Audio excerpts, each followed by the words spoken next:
नमस्कार, आप देख रहे हैं नया भारत दर्पण समाचार और मैं हूं आपके साथ ज्योतिका। आइए रुक करते हैं खबर की ओर। बहुजन मुक्ति पार्टी का रहा बहुत बड़ा योगदान।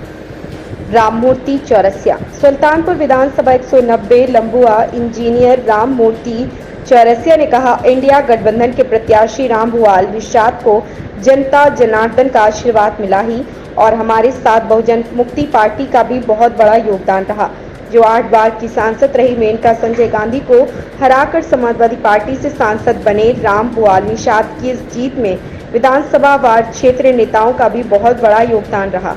वहीं लंबुआ विधानसभा क्षेत्र को अपनी कर्मभूमि बना चुके समाजवादी के वरिष्ठ लोकप्रिय नेता इंजीनियर राममूर्ति चौरसिया का भी इस जीत में बहुत बड़ा योगदान रहा, जिन्होंने लंबुआ विधानसभा क्षेत्र के दलितों, ओबीसी समाज एवं चौरसिया बिरादरी के वोटरों को पार्टी के पक्ष में वोट करने के लिए काफी मेहनत की और उसमें सफल भी हुए। जहां पर दलितों, पिछड़ों, मुस्लिम, चौरसिया समाज एवं कुर्मी बिरादरी के लोगों की संख्या ज्यादा है, वहां पर ज्यादातर बूथ समाजवादी पार्टी जीतने में सफल भी हो गई। इंजीनियर राममूर्ति चौरसिया की दलित, पिछड़ों एवं चौरसिया समाज युवाओं में काफी अच्छा पकड़ मानी जाती है।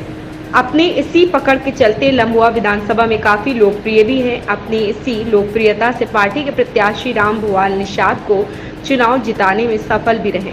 इस पर बातचीत के दौरान राममूर्ति चौरसिया ने कहा कि राष्ट्रीय अध्यक्ष अखिलेश यादव का जो पीडीए फॉर्मूला था, उस पर हम लोगों ने काफी मेहनत के साथ काम किया और उसी भरोसे के तहत जनता जनार्दन का प्यार हमें मिला और लोग हमारी बात को समझे और समाजवादी पार्टी के पक्ष में बढ़ चढ़ कर मतदान किया और हम लोग चुनाव जीतने में सफल हुए।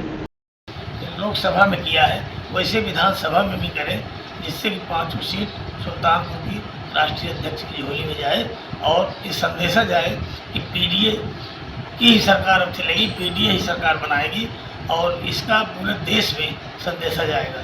और कन्फर्म है कि अगर हम लोग इस तरह मेहनत करेंगे तो 2027 में पीडीए बहुत सीटें पाएगी, मतलब 403 में 350 सीटें पीडीए पाएगी। सुल्तानपुर से गठबंधन प्रत्याशी रामभुआल की जीत हुई और लंबुआ विधानसभा में आपका बड़ा योगदान रहा है, इस पे लोगों को क्या संदेश देना चाह रहे हैं? इससे लोगों को मैं बधाई दे रहा हूँ कि अब की बार इस चुनाव में लोगों ने बीजेपी को हटाने के लिए, उसके तानाशाही रवैया को ख़त्म करने के लिए आज पिछड़े वर्ग के जितने लोग थे जमकर वोट दिए हैं और दलित वोट भी काफ़ी हमारे साथ रहा है। खास करके पासी समाज तो समझ लीजिए 90% वोट किया है। देखा जाए, यहाँ चुनाव जीतने के बाद एक दिन बाद सांसद भी चले गए, आपके कार्यकर्ताओं का कहना है कि अभी हम लोग उनसे मुलाकात नहीं हो पाई है, तो इससे कब मुलाकात करेंगे वो? अब माननीय सांसद जी को राष्ट्रीय अध्यक्ष ने सारे सांसदों को लखनऊ बुला लिया था, इसलिए वहाँ गए। तो उसके बाद वो दिल्ली गए। दिल्ली के बाद शायद अपने गृह जनपद गोरखपुर में गए हैं, वहाँ स्वागत समारोह 12 तारीख को है। उसके बाद वहाँ से आने के बाद उन्होंने कहा कि मैं हर क्षेत्र में भ्रमण करूंगा, सबसे मिलूंगा, सबको बधाई दूंगा। बीजेपी 400 पार का नारा दे रही थी, लेकिन इस समय वो आ नहीं पाई। बीजेपी वालों के लिए क्या कहना आप? बीजेपी 400 पार का नारा जो दे रही थी, उसका सब लोगों ने समझ लिया उसका मकसद क्या है, क्योंकि बीजेपी संविधान बदलना चाहती थी। उसको 2/3 बहुमत की ज़रूरत थी। 2/3 बहुमत लोकसभा राज्यसभा मिला करके 521 होता है। इनके पास राज्यसभा में 117 सदस्य थे, इसलिए 404 की को जरूरत थी। इसलिए 400 पार का नारा लगा करके इन्होंने अपने पैर में खुद कुल्हाड़ी मार लिया। जैसे कि लल्लू सिंह सांसद जो फैजाबाद अयोध्या वाले ने मंच से कह दिया था कि 400 पार हमको इसलिए चाहिए, मुझे संविधान बदलना है। और इन्होंने संविधान बदलने की बात कह करके इन्होंने खास करके दलित समाज को अपने से अलग कर दिया और दलित समूह एकजुट हो गया, क्योंकि दलित समाज के लिए बाबा साहब और संविधान उनके लिए धरोहर है। इससे बढ़ के उनके लिए कुछ है नहीं। अगर उनको ये मालूम हो गया कि इसके साथ छेड़खानी हो रही है तो उन्होंने भरपूर इनका विरोध किया और इनको हटाने का मन बना लिया। इससे बीजेपी का बहुत बड़ा नुकसान हुआ। इसको बीजेपी वाले खुद अपना नुकसान स्वयं किए हैं। सर देखा जाए आप लम्बुआ विधानसभा से ये चेहरा माने जाते हैं, गरीबों के मसीहा कहे जाते हैं, इसका क्या उद्देश्य है? हमारा उद्देश्य कोई नहीं, हम तो 20 साल से गरीबों के लिए कंबल वितरण करना माता जी की पुण्यतिथि पर, और हमेशा ये काम मैं करता रहा हूँ। उनका कोई भी मुकदमा होगा, कोई काम होगा, मैं अपना समझ करके गरीबों को मैं हमेशा हित की बात करते हैं, और उसमें मैं अपना पैसा खर्च करके मैं गरीबों के काम में लगा रहता हूँ। और यहाँ तक कि मैं गरीबों का काम इतना बिजी हो गया था 2020 में कि मुझे कोरोना हो गया था, और कोरोना में हमारे वार्ड में 18 लोग थे, 16 ख़त्म हो गए थे। कहीं ना कहीं आप सरकार बनाने में आपके गठबंधन फेल रही, इसका क्या कारण रहा?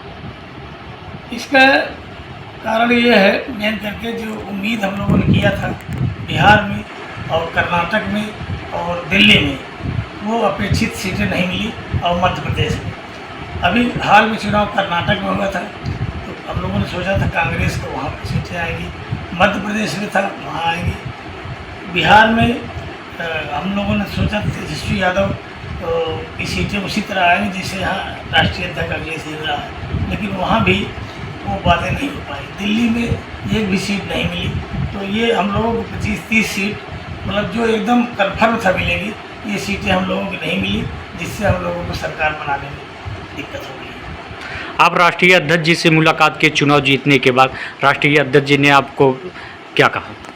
राष्ट्रीय अध्यक्ष ने मुझे बहुत बधाई दिया और कहा कि आप ऐसे बहुत कम लोग मिलते हैं जो इतनी उम्र में इतना दौड़ते धूपते हैं और इतना काम करते हैं। आपकी तरह अगर ऐसे लोग मिल जाए तो कोई भी चुनाव आदमी जीत सकता है। राष्ट्रीय अध्यक्ष जी से मुलाकात होने पर क्या माना जाए कि आप विधानसभा 27 का कुछ क्लियर आपके लिए हो सकता? नहीं, ये चुनाव की कोई बात नहीं है। हम तो हमेशा से ऐसी मेहनत करते चले आए हैं। राष्ट्रीय अध्यक्ष जिसको भी टिकट देंगे हम लोग उसका समर्थन करेंगे, उसको जिताएंगे। जिस प्रकार से पीडीए आपका लोकसभा में काम किया, क्या 27 तक के पीडीए का नारा चलेगा? राष्ट्रीय अध्यक्ष ने यही तो कहा है हम लोगों को कि इसको डाउन मत करिए, जो आप लोगों ने इसमें माहौल बनाया है पीडीए का, इसको और आगे बढ़ाइए। ऐसी रास्ते पे चल करके 27 तक ऐसे चलते रहिए कि ये माहौल और बन जाए। अब पीडीए का नारा इतना सफल रहा कि 2027 में ये बहुत आगे हो जाएगा। अब पीडीए सफल रहेगा और प्रचंड बहुमत की सरकार बनेगी 2027 में राष्ट्रीय अध्यक्ष की। बीजेपी वालों का कहना है कि गठबंधन बोली थी 8500 रुपये खटाखट आएंगे। हाँ, अब नहीं, अब कह रहे हैं कि लोग ढूंढ रहे हैं 8500 रुपये, उनके लिए क्या कहना है आप? नहीं, कोई ढूंढ नहीं रहा। उनको मालूम है कि सरकार नहीं बनी तो कहाँ से देंगे, सरकार बनेगी। अभी भी उम्मीद है कि सरकार बन सकती है, अभी लोग इंतजार कर रहे हैं। देर सवेर सरकार बन सकती है, क्योंकि बीजेपी पूर्ण बहुमत की सरकार नहीं है। इनको 240 सीटें मिली हैं और 32 सीटें इन्होंने दूसरों से लेकर के सरकार बनाया है। अगर उन लोगों के हिसाब से काम नहीं करेंगे, दबाव में काम नहीं करेंगे, तो हो सकता है कि फिर से सरकार बनाने का कांग्रेस को मौका मिले। आप हमारे चैनल के माध्यम से क्या कहना चाह रहे हैं सुल्तानपुर वासियों को, जो आपको ऐतिहासिक जीत दी यहाँ सुल्तानपुर से? सुल्तानपुर वासियों को मैं बहुत बधाई देता हूँ और मैं चाहता हूँ कि इस खबर में बस इतना ही। बने रहिए नया भारत दर्पण समाचार के साथ।